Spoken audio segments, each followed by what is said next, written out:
বিসমিল্লাহির রহমানির রহিম। আসসালামু আলাইকুম বন্ধুরা, কেমন আছেন সবাই? আশা করি ভালো আছেন, সুস্থ আছেন। বিথিস কিচেন আপনাদের সকলকে স্বাগতম। আজ আপনাদের সাথে শেয়ার করব তাল দিয়ে তৈরি কলা পাতার পিঠা। চলুন দেখিয়ে দিচ্ছি আমি কিভাবে তৈরি করেছি।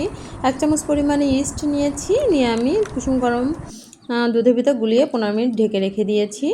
2 কাপ পরিমাণে চাল নিয়েছি, 2 কাপ পরিমাণে চালের গুঁড়া, হাফ কাপ ময়দা এবং 1 কাপ পরিমাণে চিনি নিয়েছি। তালটা মিষ্টি থাকলে আপনারা চিনি পরিমাণটা কমিয়ে বাড়িয়ে নিতে পারেন। লবণ নিয়েছি স্বাদ মতো। এবার কুসুম গরম ইস্টে গুলানো দুধটা দিয়ে অল্প অল্প করে ব্যাটারটা গুলিয়ে নিচ্ছি। আমি এভাবে করে গুলিয়ে নিয়েছি। হাফ কাপ পরিমাণে নারকেল নিয়েছি, নিয়ে আমি ভালোভাবে ব্যাটারটা গুলিয়ে 35 মিনিট আমি এটাকে ঢেকে রাখবো। এবার আমি একটি রাইস কুকারে পানি দিয়ে যে জারটা পিঠা তৈরি করব সেটা বসিয়ে দিয়েছি। এই যে দেখুন 35 মিনিট পরে দেখিয়ে দিচ্ছি। এবার আমি এটা দিয়ে পিঠা তৈরি করব। কলা পাতা নিয়েছি, একটু অয়েল ব্রাশ করে নিচ্ছি, একটা চামচ দিয়ে এভাবে করে ব্যাটারটা দিয়ে দিচ্ছি। নারকেল দিয়ে দিচ্ছি ভিতরে, নারকেল দিয়ে আগে থেকেও গোলানো ছিল ব্যাটারটা, তারপরে একটু দিয়ে দিচ্ছি, দিয়ে এভাবে পাতাটা মুড়িয়ে নিচ্ছি।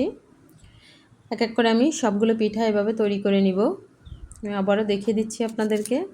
আমি সাইডটা একটু অতিরিক্ত আছে বলে কেটে নিয়েছি, যে আরেকটা চ্যাপটা করে একটা পিঠা তৈরি করব। এভাবে সবগুলো পিঠা তৈরি করে নিচ্ছি। আমি নারকেল দিয়ে দিচ্ছি। আমার ভিডিওটি ভালো লাগে লাইক কমেন্ট এবং শেয়ার করবেন। নতুন যারা আছেন চ্যানেলটিকে সাবস্ক্রাইব করবেন। ডেসক্রিপশানে উপকরণগুলো দেওয়া থাকবে, দেখে নেবেন। এই পিঠাটা অনেক টেস্টি হয়, আপনারা তৈরি করে খাবেন এবং দেখে নেবেন। ডেসক্রিপশানে উপকরণগুলো দেওয়া থাকবে। এভাবে করে আমি সবগুলো পিঠা তৈরি করে নিচ্ছি এক এক করে।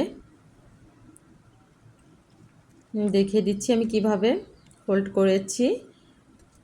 যে দেখুন, একটু নারকেল দিয়ে তারপরে এভাবে পেঁচিয়ে এবং বাড়তি পাতাটুকু কেটে দিয়েছি কেচি দিয়ে। এবার রাইস কুকারে চলে আসছি। এই যে আগে থেকে 2টা পিঠা আমি এখানে দিয়ে রেখেছিলাম।